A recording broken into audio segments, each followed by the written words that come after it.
En este video les vamos a hablar de las reglas del método sociológico escritas por el sociólogo francés Émile Durkheim, donde se destacan tres características fundamentales: la coerción, la exterioridad, la generalidad e independencia. También hablaremos qué es un hecho social y cuáles son sus causas. Principalmente le vamos a hablar del concepto de sociología. Son los estudios de los hechos sociales, modo de obrar, hacer, pensar y sentir que se encuentran por fuera de las conciencias individuales. Están los hechos sociales externos y están los hechos sociales coercitivos. Los externos están por fuera del individuo y los crea cuando se junta con otros individuos. Un ejemplo de esto es cuando perteneces a algún grupo, ya sea religioso o no, ellos tienen sus ciertas normas. Los coercitivos se imponen a nosotros los individuos, nos guste o no.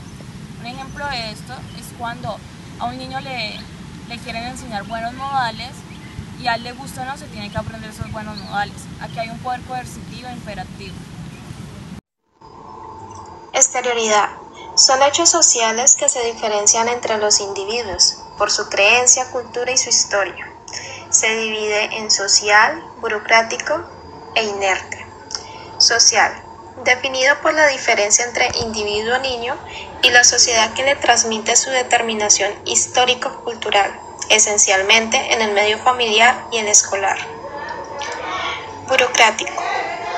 Como una organización basada en normas y procedimientos, donde cada individuo tiene su especialidad, su responsabilidad y su división de tareas. Exterioridad inerte. Exterioridad significa exterior, inerte, muerto. Y el texto nos habla de cultura, de interpreto como una cultura muerta.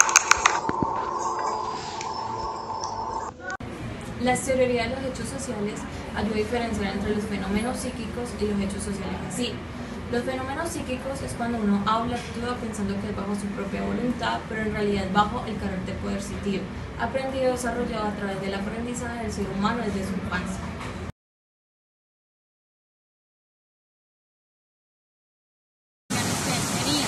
Era la exterioridad, la coerción y la generalidad y la independencia. La generalidad se trata de que todo hecho social tenga una acción de coerción, por ejemplo, el poder político, mientras la independencia se encargaba de algo más problemático, algo más individual del individuo, como una religión católica o judía, o sea, que se identificaba independientemente de ellos.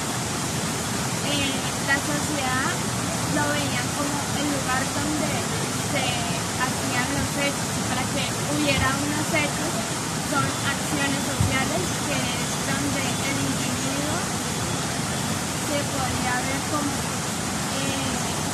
impuesto a sobreponerse sobre el poder político, o sea, que está sometido sobre la coerción. Como ya hablaron sobre el tema de la coerción, que es que los individuos se limitan socialmente, entonces vamos a dar unos ejemplos para aclarar más el tema.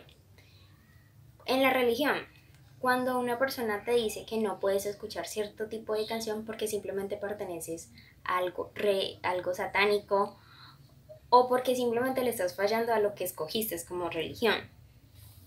También el ejemplo como cultural, cuando una persona se viste absolutamente toda de negro o de muchos colores, para la sociedad eso es anormal. Entonces como que le limita a que no se pueden vestir como quieran, sino como te lo exige la sociedad para que seas una persona normal. También hablemos sobre las sanciones organizadas, que es como cuando ya las reglas están estipuladas, que ya no las puedes cambiar. Ejemplo, cuando los niños sí o sí tenemos que aprender una lengua para poder seguir una sociedad. También la sanción difusas es como el individuo sabe que no es correcto hacer tal cosa. Ejemplo, como cuando una persona roba o asesina a alguien, entonces ellos saben que no es correcto hacerlo, pero aún así lo hacen. Entonces esa es la diferencia. La primera regla es que los hechos sociales tenían que ser tratados como cosas. Se basan en los hechos y la lógica, algo del orden de lo objetivo. Es cuestión científica el estudio de estos hechos sociales. Las consecuencias se dividen en dos partes: intersubjetivas e individuales. Las intersubjetivas es un vínculo entre dos o más personas. Una de ellas puede tener o pretender hacer algo a la que la otra ya está obligada a hacerlo. Podemos tomar como ejemplo la cultura turquesa. La cultura turquesa es donde el hombre puede tener más de una mujer y la mujer no, a lo que se le denomina machismo. Las individuales es más el ser como tal, que podemos tomar por ejemplo las drogas o las enfermedades de transmisión sexual. Debido a esto se dan sanciones. Durkheim distingue dos de estas. El individualismo. Como Durkheim no quería recurrir a un supuesto semejante, se vio obligado a utilizar una serie de expresiones para referirse a las acciones individuales. Dentro de ellas encontramos el individualismo autónomo. Proclaman que el individuo es perfectamente autónomo. Les parece que se rebaja cada vez que se les hace sentir que no dependen solamente de sí mismos. También encontramos el individualismo occidental. Durkheim recoge y defiende el legado del individualismo occidental. Se opone a lo que se le llama el individualismo absoluto. El individualismo occidental tiende a verse a sí mismo como más autodirigidos, únicos y capaces de autoexpresión.